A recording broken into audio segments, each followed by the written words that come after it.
ಯೆಶಾಯ 54ನೇ ಅಧ್ಯಾಯ 10ನೇ ವಚನದಲ್ಲಿ ವಾಕ್ಯವು ಈ ರೀತಿಯಾಗಿ ಬರೆಯಲ್ಪಟ್ಟಿದೆ. ಬೆಟ್ಟಗಳು ಸ್ಥಳವನ್ನು ಬಿಟ್ಟು ಹೋದವು, ಗುಡ್ಡಗಳು ಕದಲಿಯಾವು, ಆದರೆ ನನ್ನ ಕೃಪೆಯು ನಿನ್ನನ್ನು ಬಿಟ್ಟು ಹೋಗದು ಎಂದು ವಚನವು ಬರೆಯಲ್ಪಟ್ಟಿದೆ.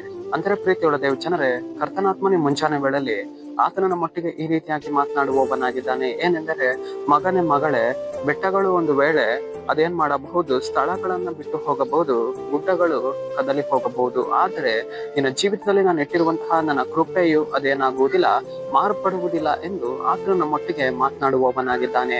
ಕರ್ತನಾತ್ಮನು ನಮ್ಮ ಜೀವಿತದಲ್ಲಿ ಇಟ್ಟಿರುವಂತಹ ಕೃಪೆ ಅದೇನಾಗುವುದಿಲ್ಲ, ನಮ್ಮನ್ನ ಬಿಟ್ಟು ಹಗಲಿ ಹೋಗುವುದಿಲ್ಲ, ನಮ್ಮನ್ನ ಬಿಟ್ಟು ಕದಲಿ ಹೋಗುವುದಿಲ್ಲ, ಅದು ಮಾರ್ಪಡುವುದಿಲ್ಲ. ಪ್ರೀತಿಯುಳ್ಳ ದೇವ ಜನರೇ, ನಮ್ಮ ಜೀವಿತದಲ್ಲಿ ಇಟ್ಟಂತಹ ಕೃಪೆ ಅದು ನಿರಂತರವೂ ನಮ್ಮನ್ನ ಅದೇನ್ ಮಾಡುವಂತದ್ದಾಗಿದೆ, ಅನುದಿನವೂ ನಮ್ಮನ್ನ ಕೈ ಹಿಡಿದು ನಡೆಸುವಂತದ್ದಾಗಿದೆ. ನಾವು ಕಣ್ಣೀರಿನ ಮಾರ್ಗದಲ್ಲಿ ಇರುವಾಗ, ರೋಗದ ಮಾರ್ಗದಲ್ಲಿ ನಾವು ಇರುವಾಗ, ಒಬ್ಬಂಟಿಗರಾಗಿ ನಾವು ನಡೆದು ಹೋಗುವಾಗ ನಮಗೆ ಇವತ್ತು ಯಾವುದು ಆಧಾರವೆಂದರೆ ದೇವರ ಕೃಪೆಯೇ ಇವತ್ತು ನಮಗೆ ಏನಾಗಿದೆ, ಆಧಾರವಾಗಿದೆ. ನಾವು ಕಣ್ಣೀರಿನ ಮಾರ್ಗದಲ್ಲಿ ನಡೆದು ಹೋಗುವಾಗ ಅನೇಕ ವಾರ್ತೆ ನಾವು ನೆನೆಸ್ತೇವೆ. ಅನೇಕ ಜನರು ನಮ್ಮನ್ನು ತೊರೆದು ಬಿಟ್ಟು ಹೋದರು, ನಾನು ಒಬ್ಬಂಟಿಯಾಗಿ ನಿಂತು ಬಿಟ್ಟೆ ಎಂದು ಅನೇಕ ವಾರ್ತೆ ಹೇಳುತ್ತೇವೆ.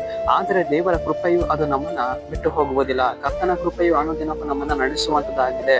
ದಾವೀದನೊಂದಿಗೆ ಇದ್ದಂತಹ ದೇವರ ಕೃಪೆ ಅದೇನಾಗಲಿಲ್ಲ, ಮಾರ್ಪಡಲಿಲ್ಲ, ಅವನ ಜೀವಿತದಿಂದ ತೆಗೆದು ಹಾಕಲ್ಪಡಲಿಲ್ಲ. ಅದೇ ಪ್ರಕಾರವೇ ನಮ್ಮ ಜೀವಿತದಲ್ಲಿಯೂ ಕೂಡ ಕರ್ತನು ನಮಗೆ ಮಾಡಿರುವಂತಹ ವಾಗ್ದಾನಗಳು, ಕೃಪೆಯು ಅದೇನಾಗುವುದಿಲ್ಲ, ನಮ್ಮನ್ನ ಬಿಟ್ಟು ಹಗಲಿ ಹೋಗುವುದಿಲ್ಲ, ನಮ್ಮ ಜೀವಿತದಲ್ಲಿ ನಿರಂತರವೂ ನಿಂತುಕೊಳ್ಳುವಂತದ್ದಾಗಿದೆ. ಸರಿ, ನಾವು ಪ್ರಾರ್ಥಿಸಿಕೊಳ್ಳೋಣ. ಅಪ್ಪ ಕರ್ತನೆ, ನಿನ್ಗೆ ಸ್ತೋತ್ರ ಸ್ವಾಮಿ. ಈ ಮುಂಜಾನೆ ವೇಳೆಯಲ್ಲಿ ದೇವರೇ, ಈ ವಾಕ್ಯ ಭಾಗ ಸಂದೇಶವನ್ನು ನೋಡುವ ಜನಗಳನ್ನು ಸಂಧಿಸು ಕರ್ತನೆ. ನಿನ್ನ ಜನರ ಜೀವಿತದಲ್ಲಿ ನಿನ್ನ ಕಾರ್ಯವನ್ನ ಮಾಡಿ, ನಿನ್ನ ಜನರ ಜೀವಿತದಲ್ಲಿ ಇಟ್ಟಂತಹ ನಿನ್ನ ಕೃಪೆ ಅದು ಬದಲಿ ಹೋಗದೆ, ಕದಲಿ ಹೋಗದೆ ನಿಂತುಕೊಂಡಿರುವುದಕ್ಕಾಗಿ ಸ್ತೋತ್ರ ರಾಜ. ನಜರೇತಿನ ಯೇಸುವಿನ ನಾಮದಲ್ಲಿ ಕರ್ತನೆ, ಆಮೆನ್.